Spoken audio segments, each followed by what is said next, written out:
নমস্কার, আপনারা দেখছেন হাই নিউজ। আমি রিপোর্টার রয়েছে আপনাদের সঙ্গে। শুরু করছি আজকে স্পোর্টস টুডে। আর শুরুতেই দেখে নেব আজকের হেডলাইন্স।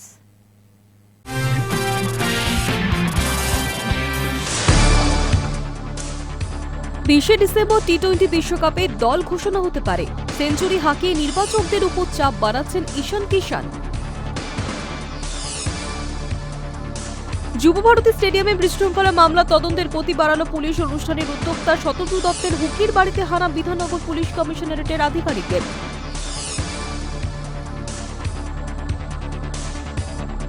আরও 1 বছর ইন্টার মায়ামির সঙ্গে চুক্তি পাকা হয়েছে সুয়ারেজের। ফলে লিওনেল মেসির সঙ্গে তার জুটির মেয়াদ বাড়ল আরও 1 বছর।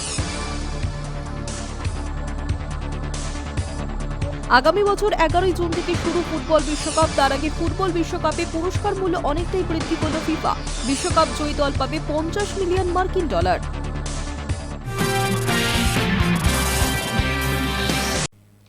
20 ডিসেম্বর টি-20 বিশ্বকাপে দল ঘোষণা হতে পারে। সংক্ষিপ্ততম ফরম্যাটে একেবারে নিষ্প্রভ শুভমান। সেঞ্চুরি হাঁকিয়ে নির্বাচকদের উপর চাপ বাড়াচ্ছেন ঈশান কিষান। সব মিলিয়ে কঠিন পরিস্থিতিতেই টি-20 বিশ্বকাপে দল বাঁচতে চলেছে অজিত আগারকারের নেতৃত্বাধীন নির্বাচক কমিটি। শুভমান গিলের গোড়ালিতে চোট, সেঞ্চুরি হাঁকিয়ে নির্বাচকদের ওপর চাপ বাড়াচ্ছেন ঈশান কিষান। সব মিলিয়ে কঠিন পরিস্থিতিতে টি-20 বিশ্বকাপের দল বাঁচতে চলেছে অজিত আগারকারের নেতৃত্বাধীন নির্বাচক কমিটি। সূত্রের খবর, আগামী 20 ডিসেম্বর টি-20 বিশ্বকাপের দল ঘোষণা হতে পারে। সাংবাদিক সম্মেলন করে জানানো হবে বিশ্বকাপের স্কোয়াড। আগামী বছর দেশের মাটিতে খেলা হবে টি-20 বিশ্বকাপ। মেগা টুর্নামেন্ট শুরু হবে 7 ফেব্রুয়ারি। প্রথম দিনে আমেরিকার বিরুদ্ধে খেলতে নামবে ভারত। অভিযান শুরুর মাস দেড়েক আগে স্কোয়াড বেছে নেবেন আগারকাররা। তবে দল নির্বাচন নিয়ে বেশ কিছু চ্যালেঞ্জ রয়েছে নির্বাচক কমিটির সামনে। তার মধ্যে অন্যতম হল শুভমান গিল। এশিয়া কাপের দলে তাকে সহ অধিনায়ক করা হয়েছিল, কিন্তু সংক্ষিপ্ততম ফরম্যাটে একেবারেই নিষ্প্রভ শুভমান। তাকে বিশ্বকাপের দলে রাখা নিয়ে যথেষ্ট সংশয় রয়েছে। নির্বাচকদের মাথা ব্যথা আরও বাড়াচ্ছেন ঈশান কিষান। বৃহস্পতিবার সৈয়দ মুস্তাক আলী ট্রফি ফাইনালে 49 বলে 101 রানের ইনিংস খেলেন তিনি। সৈয়দ মুস্তাক আলী ট্রফির ফাইনালের ইতিহাসে প্রথম অধিনায়ক হিসেবে সেঞ্চুরির নজিরও এটা। এর আগে কোনো অধিনায়ক ফাইনালে সেঞ্চুরি হাঁকাননি। দীর্ঘদিন ধরে জাতীয় দলে ব্রাত্য থাকা ঈশানের এমন দুর্ধর্ষ ফর্ম দেখেও কি মুখ ঘুরিয়ে থাকবে নির্বাচকরা, নাকি দেশের মাটিতে বিশ্বকাপ জয়ের জন্য অতীতের ঘটনা উপেক্ষা করবেন? প্রশ্ন থাকছে যশস্বী জয়সওয়ালকে নিয়েও। 2024 টি-20 বিশ্বকাপের মতো এবারও সূর্যকুমার যাদবরা সহজ গ্রুপে রয়েছেন, যেখানে পাকিস্তান ছাড়া আছে নেদারল্যান্ডস, নামিবিয়া এবং আমেরিকা। নামিবিয়ার বিরুদ্ধে ম্যাচ 12 ফেব্রুয়ারি। 18 ফেব্রুয়ারি মুম্বাইয়ে নেদারল্যান্ডসের বিরুদ্ধে নামবে টিম ইন্ডিয়া। 15 ফেব্রুয়ারি ভারত পাক মহারণ। বিশ্বকাপের আগে জানুয়ারি মাসে নিউজিল্যান্ডের বিরুদ্ধে টি-20 সিরিজ খেলবে ভারত। তবে শনিবারের দল নির্বাচন থেকেই শুরু হয়ে যাবে ট্রফি ধরে রাখার মহড়া। Hi news network. মিথ্যে বলে 6 কোটি দাম বাড়িয়েছেন। অজিত তারকার বিরুদ্ধে বোর্ডের কাছে অভিযোগ প্রীতি দলের। বিরাট দাম পাওয়ার পরে ডিগবাজি খেয়েছেন এই অজিত তারকা। আইপিএল শুরুর আগেই এক ক্রিকেটারের বিরুদ্ধে বোর্ডের দ্বারস্থ এক ফ্র্যাঞ্চাইজি। অভিযোগ, মিথ্যে বলে নিজের দাম অন্তত 6 কোটি টাকা বাড়িয়ে নিয়েছেন এই ক্রিকেটার। গোটা বিষয়টি নিয়ে বোর্ডের কাছে অভিযোগ জানাতে চলেছে ফ্র্যাঞ্চাইজি। অভিযোগের কেন্দ্রে অস্ট্রেলিয়ার wicket keeper batter Jos English. তিনি গত মরশুমে খেলেছিলেন পাঞ্জাব কিংসের হয়ে। ম্যানেজমেন্ট সন্তুষ্ট ছিল ইংলিশের পারফরম্যান্সে। তাকে রিটেন করার সিদ্ধান্ত নেয় শ্রেয়স আইয়ারের দল। কিন্তু রিটেনশন তালিকা প্রকাশের মাত্র 45 মিনিট আগে ইংলিশ জানান 2026 সালে তার বিয়ের পরিকল্পনা রয়েছে, তাই আইপিএল এর অনেকটা সময়ই খেলতে পারবেন না। এই কথা জানতে পেরে ইংলিশকে ছেড়ে দেয় পাঞ্জাব ম্যানেজমেন্ট। কিন্তু নিলামের সময় দেখা যায় একেবারেই অন্য ছবি। ইংলিশকে কেনার জন্য হাড্ডাহাড্ডি লড়াই চলে সানরাইজার্স হায়দ্রাবাদ এবং লখনৌ সুপার জায়ান্টসের মধ্যে। শেষ পর্যন্ত 8.60 কোটি টাকা ইংলিশকে কিনে নেয় লখনৌ। অর্থাৎ গত বছরের তুলনায় অন্তত 6 কোটি টাকা বেশি পাবেন ইংলিশ। অজি তারকা বিরাট দাম পেতেই ক্ষোভে ফেটে পড়েন পাঞ্জাবের অন্যতম মালিক নেস ওয়াদিয়া। তার কথায় জস জানতো ওকে আমরা রিটেন করার কথা ভাবছি, তারপরও যেভাবে ৪৫ মিনিট আগে ফোন করে ও নিজের সিদ্ধান্ত জানিয়েছে সেটা একেবারেই পেশাদারদের মতো আচরণ নয়। জস কতদিন আইপিএল খেলবেন সেই তথ্য পাঞ্জাব ম্যানেজমেন্টের কাছে গোপন করে যাওয়া হয়েছে বলেই মত ক্রিকেট মহলের। কারণ হায়দ্রাবাদ এবং লখনৌ দুই দলের ম্যানেজমেন্টেই রয়েছে অজি তারকারা। তারা সম্ভবত জানতেন জসকে কতদিনের জন্য পাওয়া যাবে, সেই কারণেই নিলামে জসের জন্য ঝাঁপিয়েছিলেন তারা। শোনা যাচ্ছে বিরাট দাম পাওয়ার পরে বিয়ের ছুটিতেও কাটছাট করতে চলেছেন ইংলিশ। তাহলে আগেই কেন এই সিদ্ধান্ত নিলেন না অজি তারকা? এই প্রশ্ন তুলে বোর্ডের কাছে অভিযোগ জানাবে Punjab management. Hi news network.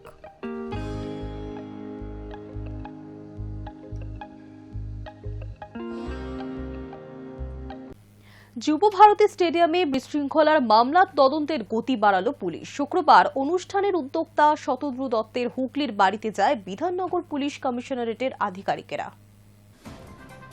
সল্টলেকের যুব ভারতী স্টেডিয়ামে মেসির অনুষ্ঠানে বিশৃঙ্খলার মামলার তদন্তের গতি বাড়ালো পুলিশ। শুক্রবার ভোররাতে ওই অনুষ্ঠানের উদ্যোক্তা শতদ্রু দত্তের হুগলির রিষ্টা পার্ক এলাকার বাড়িতে তল্লাশিতে যায় বিধাননগর পুলিশ কমিশনারেটের আধিকারিকেরা। সকাল ৬টা নাগাদ চারু সুধা নামে পরিচিত ওই বাড়িতে পৌঁছন তারা। সূত্রে খবর, রিষড়া থানার পুলিশও অভিযানে সামিল ছিল। পুলিশ সূত্রে জানা গিয়েছে, যুব ভারতীতে হওয়া বিশৃঙ্খলার ঘটনার তদন্তের স্বার্থেই প্রায় ৩ ঘণ্টা ধরে শতদ্রুর বাড়িতে ছিলেন আধিকারিকেরা। তল্লাশি ও জিজ্ঞাসাবাদের পর বিধাননগর পুলিশের একটি দল রিষড়া থানায় যায়। সেখানে কিছুক্ষণ পরে তারা ফের বিধাননগরের উদ্দেশ্যে রওনা দেন। তবে তদন্তের স্বার্থে এই বিষয়ে বিস্তারিত তথ্য দিতে আপাতত নারাজ পুলিশ। একইভাবে সংবাদ মাধ্যমের সামনে কোনো মন্তব্য করতে চাননি শতদ্রুর পরিবারের সদস্যরাও। উল্লেখ্য, গত ১৩ই ডিসেম্বর যুব ভারতী স্টেডিয়ামে নির্ধারিত অনুষ্ঠানে মেসির উপস্থিতি না থাকায় ক্ষুব্ধ হয়ে ওঠেন দর্শকদের একাংশ। সেই ক্ষোভ থেকে বিক্ষোভ এবং ভাঙচুরের ঘটনা ঘটে স্টেডিয়াম চত্বরে। ঘটনার পরই মূল উদ্যোক্তা হিসেবে গ্রেফতার করে পুলিশ শতদ্রুকে। এদিকে যুব ভারতীর এই ঘটনা নিয়ে কলকাতা হাইকোর্টে ৩টি জনস্বার্থ মামলা দায়ের হয়েছে।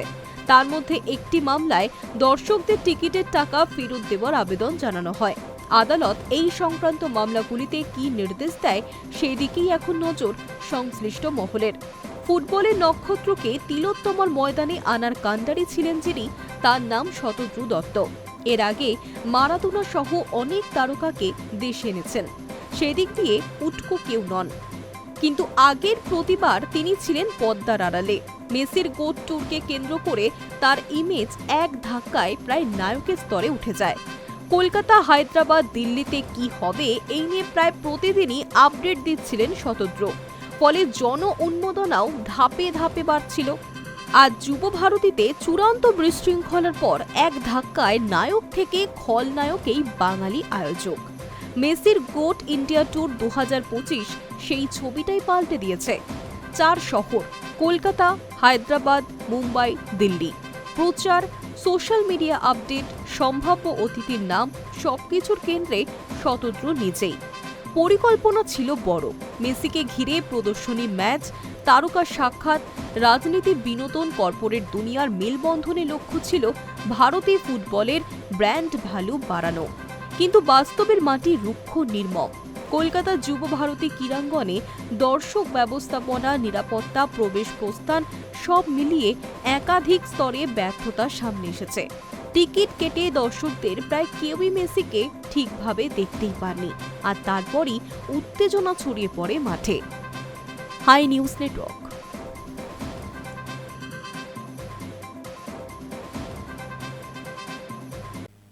রাজনীতিকে খেলাধুলা থেকে দূরে রাখাই উচিত বলে মনে করেন অনেকে। বিশ্বজয়ী footballer Lionel Messi GOAT tour শেষে যে আবেগঘন ভিডিও পোস্ট করলেন, সেখানে ঠিক যেন এই শিক্ষাটাই দিলেন। তিনি যেন ঘুরিয়ে মূল সমস্যা মেটানোর বার্তা দিয়ে গেলেন। খেলাধুলা এক জিনিস, রাজনীতি অন্য জিনিস। দুই বিভাগের দূরত্ব কয়েক হাজার যোজন। রাজনীতিকে তাই খেলাধুলা থেকে দূরে রাখা উচিত বলেই মনে করেন অনেকেই। বিশ্বজয়ী ফুটবলার লিওনেল মেসি গোট টুর শেষে যে আবেগঘন ভিডিও পোস্ট করলেন, সেখানে ঠিক যেন সেই শিক্ষাই দিলেন তিনি যেন ঘুরিয়ে মূল সমস্যা মেটানোর বার্তা দিয়ে গেলেন। সোশ্যাল মিডিয়ায় 1 মিনিটের একটি ভিডিও পোস্ট করেছেন মেসি। সেখানে কলকাতায় 70 ফুট মূর্তি উন্মোচনের অংশ রয়েছে, তবে যুব ভারতের কোনো মুহূর্ত নেই সেখানে। বরং এরপর হায়দ্রাবাদ, মুম্বাই বা দিল্লিতে তিনি যেভাবে মঞ্চ মাতিয়েছেন সেগুলি আছে। সেই ভিডিওয়ে সঞ্জীব গোয়েঙ্কা, করিনা কাপুর বা সচিন তেন্ডুলকরের সঙ্গে সাক্ষাতের অংশ আছে, আর আছে অনেক খুদে ভক্তদের সঙ্গে তার কাটানো বিভিন্ন মুহূর্ত। কিন্তু নেই অনেক কিছুই। কেন যুব ভারতের নামগন্ধ নেই মেসির ভিডিওয়ে? তা অবশ্য অনুমেয়। যেভাবে ডামাডোল হয়েছে সল্টলেক স্টেডিয়ামে, অনেকেই বলছেন মেসি হয়তো ভদ্রতার খাতিরে সেখানকার অংশ বাদ রেখেছেন। তবে মেসির ভিডিওতে যুব ভারতের যেমন কোনো মুহূর্ত নেই, তেমনই নেই আরও একটি বিষয়, তা হলো রাজনীতির রং।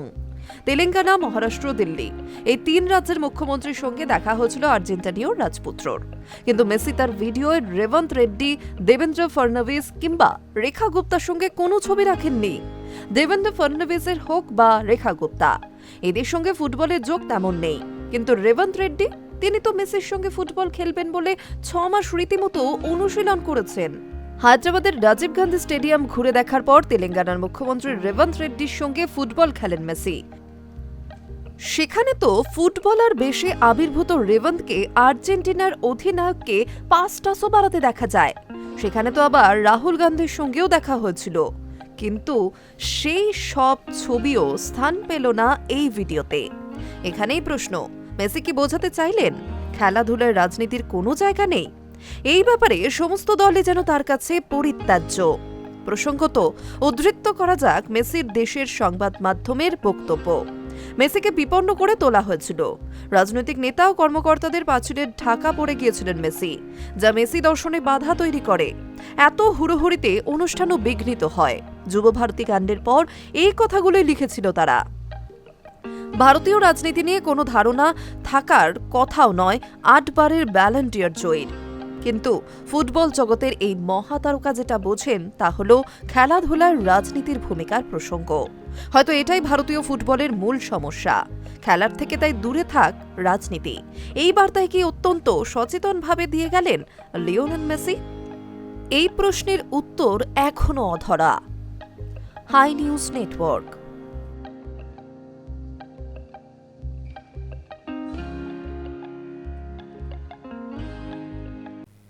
ভারত সফর সাঙ্গ করে মেসি সহ লুইস সুয়ারেস, রদ্রিগো ডি পলরা ফিরছেন দেশে। আর দেশে ফিরেই সুখবর পেলেন উরুগুয়ে তারকা। আরও একবার ইন্টার মায়ামির সঙ্গে চুক্তি পাকা হয়েছে সুয়ারেসের।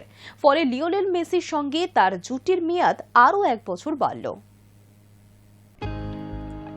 ভারত সফর সাঙ্গ করে মেসি সহ লুইস সুয়ারেজ, রদ্রিগো ডি পলরা ফিরে গিয়েছেন দেশে। আর দেশে ফিরেই সুখবর পেলেন উরুগুয়ে তারকা। আরও 1 বছর ইন্টার মায়ামির সঙ্গে চুক্তি পাকা হচ্ছে সুয়ারেজের। ফলে বলাই যায় লিওনেল মেসির সঙ্গে তার জুটির মেয়াদ আরও 1 বছর বাড়ল। এটা হবে উরুগুয়ের তারকার জন্য ইন্টার মায়ামির হয়ে 3য় মরশুম। 2024 সালে মার্কিন ক্লাবে যোগ দিয়েছিলেন তিনি। এরপর থেকে মেজর লিগ সকারে চুটিয়ে খেলেছেন। মায়ামিকে প্রথমবারের মতো সাপোর্টার্স শিল্ড জেতার ক্ষেত্রেও গুরুত্বপূর্ণ ভূমিকা নিয়েছিলেন তিনি। সমস্ত প্রতিযোগিতা মিলিয়ে দলের হয়ে সর্বোচ্চ 25 গোল করেছেন তিনি। তাছাড়াও নিয়মিত মরশুমে মেসির সঙ্গে যৌথভাবে 20 গোল করে MLS-এ দ্বিতীয় সর্বোচ্চ গোল স্কোরার হয়েছিলেন Suarez. Barcelona, Liverpool, Atletico Madrid এবং আয়াক্সের মতো দলের হয়েও মাঠ কাঁপিয়েছেন তিনি। ইন্টার মায়ামির তরফে এক বিবৃতিতে জানানো হয়, ঐতিহাসিক 2025 মরশুম শেষে নতুন চুক্তিতে সই করেছেন Suarez. Inter Miami eastern conference championship এবং MLS কাপ জিতে 3য় এবং 4র্থ শিরোপা জিতেছেন। ট্রফিগুলি জিততে গুরুত্বপূর্ণ ভূমিকা নিয়েছিলেন সুয়ারেজ। উল্লেখ্য, গত মরশুমে ভালো ফর্মে থাকলেও শেষ ল্যাপে এসে সেভাবে সাফল্য পাননি। তবে আরও 1 বছর তার সঙ্গে চুক্তি বাড়িয়ে সুয়ারেজের উপর ভরসা রেখেছে মার্কিন ক্লাব। জর্দি আলবা, সের্গিও বুস্কেটসরা অবসর নিলেও সেই পথে না হেঁটে আরও 1 মরশুম মেসির সঙ্গে জুটি বেঁধে খেলবেন সুয়ারেজ। High news network.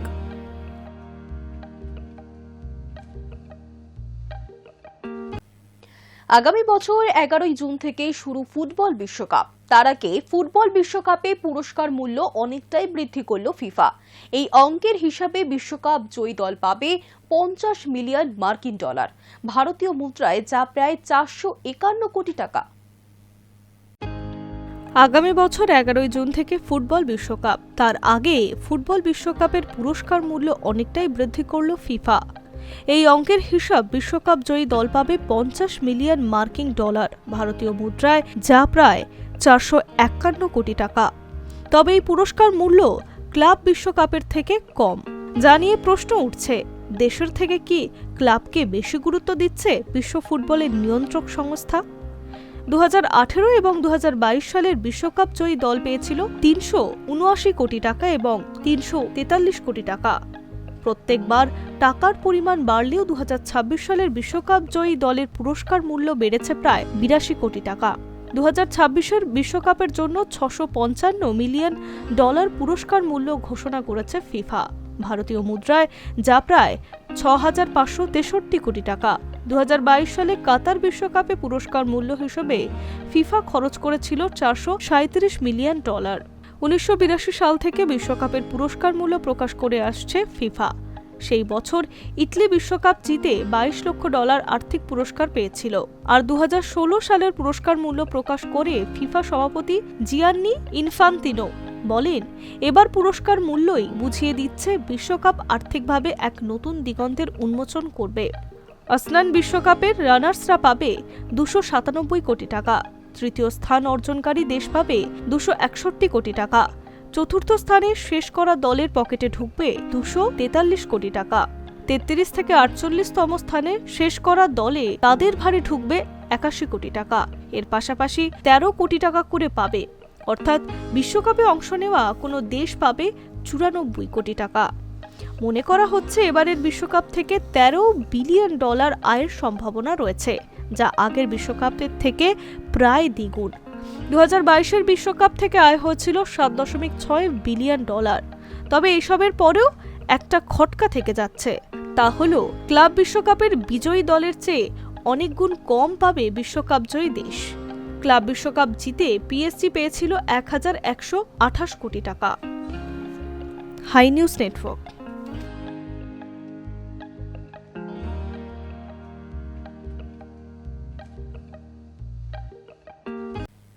বৃহস্পতিবার ফেডারেশনের কর্তাদের উপস্থিতিতে ক্লাবগুলির সঙ্গে ভার্চুয়ালি বৈঠকে আলোচনায় বসেছিল কেন্দ্রীয় ক্রীড়া মন্ত্রক। কেন্দ্রীয় ক্রীড়া মন্ত্রকের তরফে এই বৈঠকে জানিয়ে দেওয়া হয়েছে কিছুদিনের মধ্যেই আইএসএল শুরু হবে। আইএসএল এর পর আইডব্লিউএল এর টেন্ডার ডাকলেও সেই টেন্ডারে কোনো সংস্থাই আগ্রহ না দেখানোই এই পরিস্থিতিতে মুখ পুড়েছে ফেডারেশনের। বৃহস্পতিবার ক্লাবদের সঙ্গে ভার্চুয়ালি বৈঠকে আলোচনায় বসেছিল কেন্দ্রীয় ক্রীড়া মন্ত্রক। সেখানে উপস্থিত ছিলেন ফেডারেশন কর্তারাও। এই বৈঠকে ক্লাবগুলির প্রতিনিধিদের কাছে জানতে চাওয়া হয় তাদের কোনো প্রস্তাব রয়েছে কিনা আইএসএল করার বিষয়ে। এই প্রস্তাব ফেডারেশনের এজিএম এ আলোচনা হবে। একই সঙ্গে কেন্দ্রীয় ক্রীড়া মন্ত্রকের তরফে এই বৈঠকে জানিয়ে দেওয়া হয় কিছুদিনের মধ্যেই আইএসএল শুরু হবে। তবে এই প্রতিযোগিতা আয়োজনে কোনো রকম অর্থ দেবে না কেন্দ্র, শুধুমাত্র এই সমস্যা কাটাতে সাহায্য করবে তারা। কেন্দ্রীয় ক্রীড়া মন্ত্রকের প্রতিনিধি হিসেবে এই বৈঠকে উপস্থিত ছিলেন জয়েন্ট সেক্রেটারি শ্রী কুনাল। ক্লাবের তরফে এদিন বলা হয়েছে আগে থেকেই তাদের বেশ কয়েক দফা প্রস্তাব ছিলই ফেডারেশনের কাছে, যেখানে উল্লেখ করা হয়েছিল ক্লাবগুলি আইএসএল এর আয়োজনের উদ্যোগ নিতে পারে। তবে ফেডারেশনের সংবিধান না বদল করেও লিগের কিছু নিয়ম পরিবর্তন করে এই মরশুমের লিগ আয়োজন করা যেতেই পারে। যদিও গত মঙ্গলবারই ক্রীড়া সচিবের সঙ্গে বৈঠকে বসেছিলেন ক্লাবের প্রতিনিধিরা। সেই বৈঠকে ক্লাবগুলির তরফে প্রতিনিধি হিসেবে গিয়েছিলেন স্পোর্টিং ক্লাব দিল্লির সিইও ধ্রুব সুদ। সেদিনও কেন্দ্রীয় ক্রীড়া মন্ত্রকের তরফে এই প্রস্তাব শুনে কোনো সদুত্তর দেওয়া হয়নি ধ্রুবকে। আপাতত আইএসএল ক্লাবের এই একই প্রস্তাব আবার পেলে সেই প্রস্তাব নিয়ে ফেডারেশনের 20 ডিসেম্বরের এজিএম এ আলোচনা হবে বলে এই বৈঠকে জানিয়েছেন ফেডারেশন কর্তারা। সেই দিক থেকে দেখতে গেলে এদিনও সমাধান সূত্র পাওয়া গেল না। এদিকে আইএসএল এর পর আইডব্লিউএল এর টেন্ডার ডাকলেও সেই টেন্ডারে কোনো সংস্থাই আগ্রহ না দেখানোয় এই পরিস্থিতিতে মুখ থুবড়ে পড়েছে ফেডারেশন। আপাতত এদিনের বৈঠকের পর এমন পরিস্থিতিতে আইএসএল ক্লাবগুলোর কাছে একটাই প্রাপ্তি, কেন্দ্রীয় ক্রীড়া মন্ত্রকের আশ্বাস। Hi news network.